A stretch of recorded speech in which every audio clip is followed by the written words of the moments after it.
அந்த மாதிரி என் வீட்டுக்கு பக்கத்து வீட்டுல அந்த சம்பவம் நடந்துச்சு. ஒரு புருஷன் முன்னாடி தங்கமான பையன், சரி குணா, அவனை மாதிரி குணம் எப்படி பார்க்க முடியாது. வசதி வாய்ப்பு, காசு பணம், காரு பங்களா, தோட்டம் துறவு எல்லாம் இருந்து என்ன பண்ண மூதேவி இதை அனுபவிக்கிறதுக்கு ஒரு குழந்தை பாக்கிய வேணாமா? ஐயா, அவனும் கும்பிடாத சாமி இல்ல, போகாத டாக்டர் இல்ல, பார்க்காத வைத்தியம் இல்ல, என்னமோ அந்த ஆண்டவன் 10 வருஷம். ஏப்பா என்னப்பா உங்க வீட்டுக்கு பக்கத்துலயா? என்னப்பா அப்படி சொல்றீங்க? ஏன் நீங்க பக்கத்துல இருந்தமே குழந்தை இல்லைன்னு சொல்றீங்களே?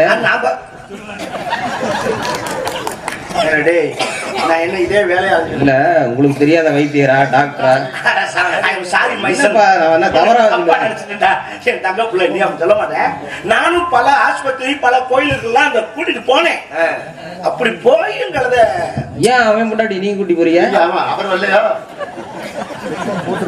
அவன் முண்டாட்டி நான் கூட்டு போனேன். அவன் முண்டாட்டி மட்டும் கூட்டு போல, அவன் புருஷன் சேர்த்தான் கூட்டு போயேன். எல்லாம் கூட்டிட்டு போய் கலதை என்னமோ. ஆனா சும்மா சொல்லக்கூடாது, அவன் கும்பிட்ட சாமி எல்லாம் கைகூடி கல்யாணம் பண்ணி 10 வருஷம் கழிச்சு ஒரு ஆம்பளை பிள்ளை சிங்கம் மாதிரி பிறந்துட்டான்.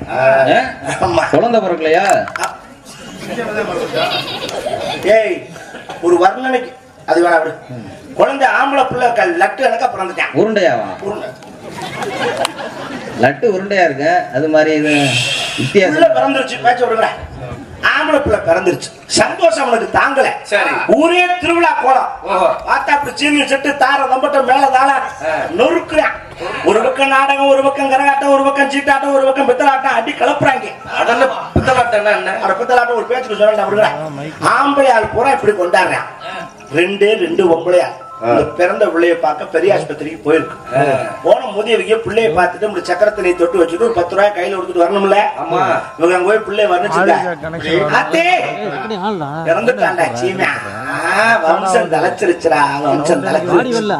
ஆம்பளை பிள்ளை பிறந்துட்டான். 10 வருஷம் கழிச்சு பிறந்த பைய அப்படியே சித்தப்பனை உரிச்சு வச்சிருக்கான்னு சொல்ல. இப்ப அண்ணன் தம்பி அடிச்சுக்கிட்டு ஜெயில இருக்காங்க. பிறந்த பிள்ளைய பக்கம் நாதி இந்த அடையாளம் யாரும் கேட்டாங்க. பிறந்த புள்ள மைதா மாவு பொம்மானக்கா கிடக்கு. ஆமா, அது 1 வயசு 2 வயசு ஆனக்க மூக்கு முகல யாருமா இருக்குன்னு நமக்கே தெரியும். பிறந்தோடனே சித்தப்பமா இருக்குன்னா அவனுக்கு சந்தேகம் வருமா? வராது. அப்படி போய் குடும்பத்தை குட்டிச்சோர் ஆக்கணும் மாதிரி நாடகத்தை குட்டிச்சோர் ஆக்கிடப்படாதுங்கிறதுக்காகத்தான் உங்களுக்கு ஸ்பெஷல் வணக்கம். தாய்மார்களுக்கு வரும் தாய்மாரி உங்களுக்கு வணக்கம்.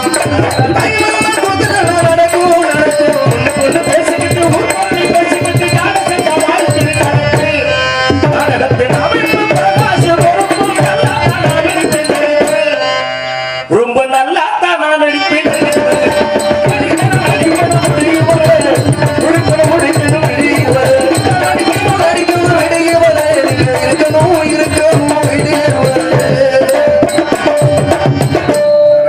அப்ப முதல்ல நோடிச்சு வாசிக்கிறோம் ஐயா, அப்புறமா வாசிங்க போட்டு நாங்களும் சேர்ந்து வாசிக்கிறோமே. அந்த வேலையே வேண்டாம், சேர்ந்து செய்யற வேலை நமக்கு பிடிக்காது.